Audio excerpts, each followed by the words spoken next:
Los Angeles is one of the world's great petrolhead cities.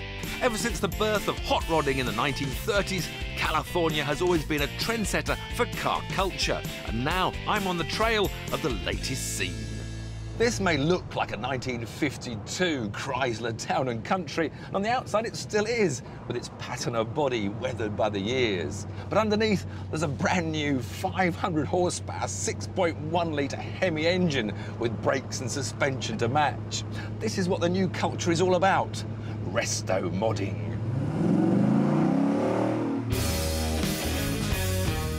Resto modding is all about taking an old classic and fitting it sympathetically with new mechanical and cosmetic parts. So you get the best of both worlds: evocative old-school looks with 21st century refinement and performance. It's something manufacturers like Chevrolet and Dodge have tapped into with their so-called factory resto mods. The Camaro and Challenger are brand new cars with modern-day speed that hark back to the shapes of the 70s. But you don't see the very best examples of the breed in showrooms or even at car meets. You have to know where to look in the Los Angeles underground. I've tracked down the downtown warehouse of Magnus Walker. He owns what has to be one of the coolest Porsche collections in LA. Internet films about his modified classics have turned him into a cult star. Good day. Hey, Tiff, nice to meet you. Are you a bit of a Porsche 911 fan by any chance? Yeah, I've heard that before. I do like the 911s. I have a passion for them. And yeah, I began as a 10-year-old back in 1977 at the London Earls Court Motor Show. Eccentric millionaire Magnus made his money customising jeans. Now he customises classics, and his fans include car collecting royalty like Jay Leno. His pride and joy is this, the STR. What's been modified on this particular car? Well, got a whole different look at the back. The deck lid's got louvers, which is something that's not found on a 911. Those arches don't look quite normal. No, I mean, this is a 72 911T, which would have been narrow body. These are actually reprofiled steel turbo flares, but the whole turbo lip is being dollied off and rounded. So it's got a nice curved shape. It's running a 8 and 10-inch rim. It's got an upgraded motor. So initially this would have had a 2.4-litre motor with 130 horsepower. What's it got now then? It's got a short stroke 3.2 with approximately 275 horsepower. So we've doubled the horsepower. You sure it's a good idea? It's like an early 911 on steroids. There's more of it, there's more power, there's more throttle response. It's more sort of the feeling of a streetable race car. But the proof is, of course, in the... So do you think I might try all your brilliant ideas out? I'm not quite sure what you're meaning there, Tiff. Just give me the keys. Give me the keys. Oh, you want the keys? Yeah, yes, that's it. Oh, well, here's the key to happiness. Thank you very much, friends. You can have a cup of tea. Can I use any revs? You can use them all. Good. The car's more than 40 years old, and with a better power-to-weight ratio than a current-day 911, being allowed behind the wheel is a rare privilege. I'm going to test it on a road I've always dreamt of driving. Once you've escaped the urban sprawl of Los Angeles, we're better to go for a bit of a feisty drive than the Snake Pass of Mulholland Drive through the Santa Monica Mountains. Mulholland is one of the most famous stretches of tarmac in California. Built in the 1920s, it was a favourite haunt of car lovers James Dean and Steve McQueen. Today it's popular with car enthusiasts and bikers from all over the world. Now I can really appreciate what this 911 is all about. And it's all about a good old-fashioned 911. The great thing about resto modding is that you make a car for your own individual taste. And obviously Magnus likes to sit on the floor, and he also doesn't like to put in air conditioning. No power steering, no power assistance to the brakes. This is good old-fashioned heavyweight work, but the good thing about heavyweight work is it brings back all the sensations of what driving used to be. Yes, the steering's heavy, but it also means you can feel every bump and ripple of the road. Yes, the brakes are heavy, but you can modulate them so much more easily. But this snake pass just goes on and on. I think I might get a bit of third gear sometime soon. Things that are fun to do shouldn't be easy to do. And this isn't easy. Oh, there's a big dent in the barrier there. Don't like that. Whoa. Normally, I'm not a fan of old cars. They're too fragile and unrefined. But Magnus's $80,000 resto mod is as exciting as any modern supercar and has been a brilliant introduction to the scene. Welcome back to Fifth Gear in LA, where it's time to get back on the trail of the biggest story in US car culture, resto modding. In Southern California's San Fernando Valley, there's a boutique restoration company with a big reputation, Icon. Alongside the old girl I've been driving around in are a whole host of American classics awaiting the same resto mod treatment. None of these cars will come cheap, with prices starting in the region of $100,000. But the price hasn't put off the likes of Tom Hanks, David Letterman and Jonathan Ive, who all boast Icon resto mods in their car collections. Their latest work is this exquisite version of the legendary Toyota Land Cruiser FJ. It uses a 450 brake horsepower 5.7-litre V8, while the body has been finished in a special Teflon coating to make it even tougher than the original. The seats are covered in waterproof marine-grade material, whilst the sun visors are the same specification as those on a Learjet.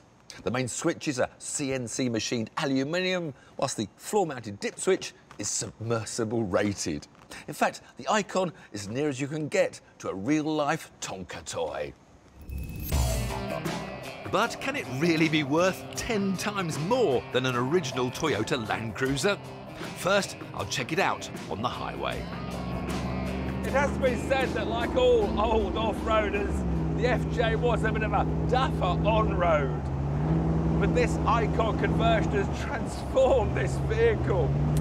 We've now got an extra 300 horsepower. We've shed nearly half a ton of weight. It'll get to 60 in about 6.5 seconds. To cope with all that extra performance, we've now got disc brakes all round. The old cart springs have been thrown away in favour of modern coil springs. It's got a wonderful solid brake pedal. It's still got the old worm and screw steering, no rack and pinion, but it's fun, it's fast, and it feels very secure. So it's been massively improved on-road, but has that compromised its ability off-road? This is the Angeles National Forest Park, and these are the Roa Flats, a popular hangout with local off-road enthusiasts. Icon boss Jonathan Ward has brought along an unmodified original FJ to help me see which is quicker when it comes to completing a section of the trail. Hi. Good to see you. What have we got here? This looks rather pristine. This is a very nice vintage Land Cruiser. This, in fact, is what we call basically the holy grail of the old Land Cruisers. So this is a 1983. They only made 250 of them. They were the very end of production, at least for North American delivery. When did this shape of Land Cruiser finish, then? These went all the way from 1958 to 1985 globally. So to compare this beauty with your modern Icon, there's a little horrible, tortuous course. So driving tips. Keep your thumbs on the outside. That's your biggest problem, especially with these, because the steering wheel will rip your thumb right out if you don't. Keep your foot in it. The gas pedal on this is more of an on-off switch than gradation. This is what, 135 horsepower? At the flywheel. Against 450. Yeah. First, I'll set a time in the old-school Land Cruiser. 3, 2, 1, launch. Launch? Kind of launch. I tell you what, I thought that there'd be a lot more banging and bumping to it. There it is. It takes the bumps well. No, they do wonderful. They were legendary in their time and place. It's just modern drivers expect a whole different sort of relationship now. Like all off-roaders of this vintage, the original Land Cruiser feels a little ponderous by modern standards. Oh, wow, no. The steering is vague and acceleration is leisurely. But considering that the design is over 50 years old, it's coping pretty well in the hands of such a skillful driver. Oh, sorry, girl. Sorry. Up the hill now, girl. Come on. Oh, that poor thing. I'm sorry. sorry. Now, what about this big hill? Have I got any diff locks? No, sir, no diff locks. What? What? And you have this We'll do something, single navigator. transfer case switch. What is that now? What am I in now? You're now in low 4. Into the setting sun we go. Come on, girl. Oh, please, come on. You can even see the road with the sun. Please, please. Oh, I stopped the watch. 231. Next up is the Icon. Look. Funny how 450 horsepower makes you instantly more confident. It's got some wonderful grunt, this thing, doesn't it? Yeah, torque is your friend. Hard left for the pylons, preferably. Whoa, whoa, whoa, whoa, whoa, whoa. Just because this is your playground. Use the right foot. I thought you were a race car driver. I'm a race car driver. I'm not one of these. Hard left. This special edition celebrates the 40th anniversary of Toyota's first ever off-road win when an FJ took the famous Baja 1000 desert race from California to Mexico. It's hard not to channel some of that excitement even today. Oh, put your foot in it, son. Oh, the hard way. Like a big hill. Oh, I love the sound of it. Wow, wow, wow. Like a rodeo, just keep your hips loose. Yeah. What gears? Now you're low range. Low Lock range. goes on for the gnarly What, grade. so everything's locked? Everything's low. You're 87 to 1 crawl ratio. No, no. And you made the course. Whoa. Oh, there we go. In 2 minutes and 16.3 seconds, lad. People do this for fun. Oh, yeah. All day. There's no doubt that the Icon is an exquisite blend of the vintage and the very fast. If you've got $150,000 to spare and are looking for a resto mod that can pound a mountain into submission, then this Baja FJ is for you. Welcome back to Fifth Gear and to Los Angeles, the car modifying capital of the world. I'm here on the final leg of my journey to check out the latest car craze to hit the scene, resto modding. Inside this unlikely-looking lockup is a company which, the word has it, makes the best resto mod of them all. In fact, this might also be the best 911 of all. In the year the iconic sports car celebrates its 50th birthday, what we have here is a $250,000 one-off that might eclipse every Carrera, Turbo and GT3 that Porsche has ever made. The man who masterminded the restoration of this 1993 model is Singer Vehicle Design's Rob Dickinson. Well, I've been obsessed with the 911 since 1970. I joined a rock band in the hope that I could make some money so I could buy one.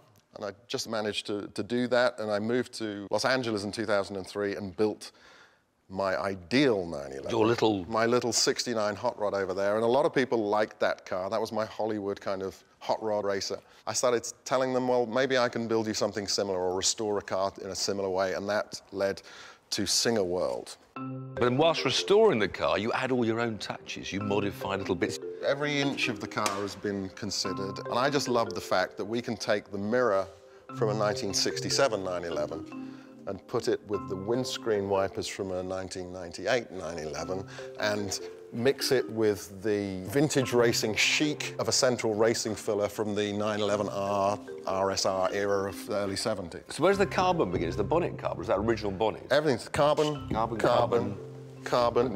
keep the steel doors because of the impact, side impact protection, which is good. So how many hours work go into turning a 964 into this beauty? A little over 4,000. It's nutty. Well, critics of the resto mod scene think these cars should be restored to their original specification to preserve their purity. But there's no shortage of wealthy customers who want a classic car that's both faster and safer. This car's going to a gentleman in Indonesia. This car's going to a gentleman in Dubai. We have a car in France. We have a car in Mexico. We have a car in Sweden. So how many have gone out of the doors so far? 6. 6 have gone. And we have 7, 8, 9, 10, 11 are in the restoration at the moment. You should be very proud, very proud. It's a wonderful piece of work. Thank you very much. Time to see just how wonderful it really is. Welcome to the famous Willow Springs, 1 hour north of LA. It was here that Carroll Shelby tested his legendary AC Cobra, and where the stunt team from the movie Bullet came to record the sounds of meaty V8s for that most famous of car chases. Now, it may have taken about 4,000 hours to build. It's going to take me about 4 minutes to tell how well they've built it. First impressions are they've done a pretty solid job.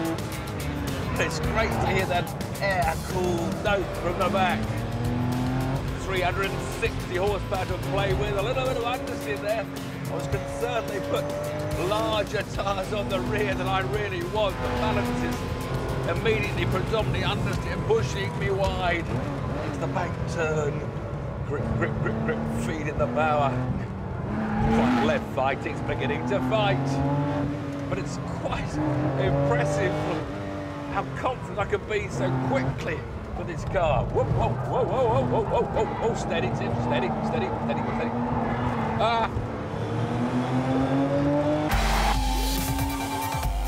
The resto modifications are impressive, but it's not as easy to drive as a current 911. The steering is heavier and the handling less finely tuned. Whoa, whoa, fighting! But thanks to all that weight-saving carbon fibre bodywork, it's light and agile and responds instantly if you grab it by the scruff of the neck. Come on, it's like riding a fucking Bronco out of that corner. Up to 7,000 RPM.